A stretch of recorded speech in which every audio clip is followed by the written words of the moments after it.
We're about to make pizza. It's a simple, simple recipe you can make in your own home. Who doesn't like pizza? It is something we have done as kids. And it's great all to get involved. Yeah, well. Get the family involved, get the kids involved. You go and do the dough? Okay.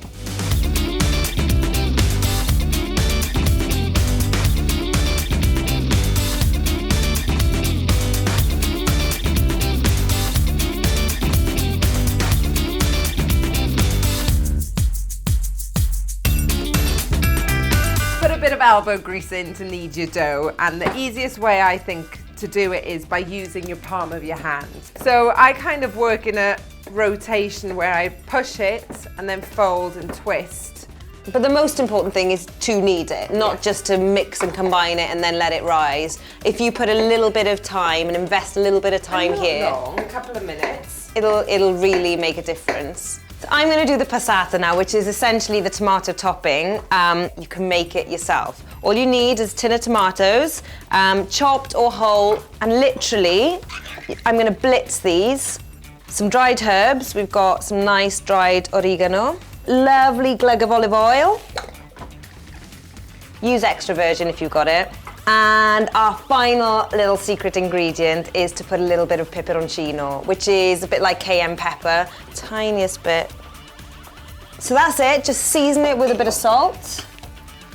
Just whiz it up with a food processor, blitzer, if you've got a handheld one. You don't need to cook it. That honestly goes straight onto your pizza and it cooks in the oven. all you need to do now is pop this in a bowl, cover it with cling film, leave it to rest in a warm place for probably 30 minutes. You want it ideally to double in size. Your dough should look something like this. I've been on toppings duty. Doesn't take that long. You basically have whatever you want, whatever you fancy, do it. We've got a massive collection of any ingredient we could find. We've got grated mozzarella, fresh mozzarella, artichokes, mushrooms, rocket, olives, onions, ham. But the most important thing is do not overtop your pizza. An Italian pizza should probably have 2 toppings max. I'd go with 3, because you've got your quattro stagioni that have 4 different toppings. But quattro stagioni, there's only ever 1 on 1 quarter. 1 quarter, true. I would say the golden rule, don't put more than 2 toppings. I said 3. She's overruled. Well, whatever. You want it to be really crispy. So it makes it a bit heavy, that's all, and to eat it is a bit hard. There are lots of ways that you can cook your pizza. If you're lucky enough to have a pizza oven, that is probably one of the best ways. We're going to show you ways that you can cook it in your own home. We've got 3 different options. One is a normal baking tray. Just grease it with a bit of olive oil. If you can get hold of one of these, they are brilliant. And the reason is they're very thin and they've got holes in, and what that will help do is will help get the heat to the base so it gets really crispy. And the third way, I can't show you because it's very hot, but we have a pizza stone, and that is as close as a pizza oven that you can get in your home.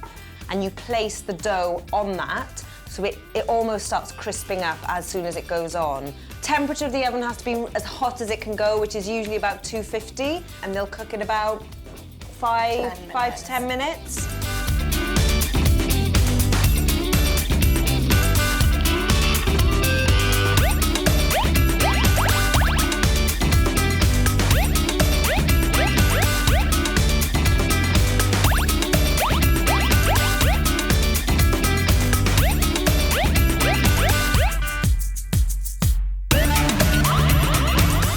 Can't get much better than that. I mean, come on. You don't need to go to a pizza restaurant. No. You get to choose your own toppings. You don't need to even go to Italy for this. Come on, that is pretty good. That beats even the easy to make. best And quick. pizzeria. How long has that taken us? Like 10 minutes. Have fun with it. There's no better way to eat your pizza.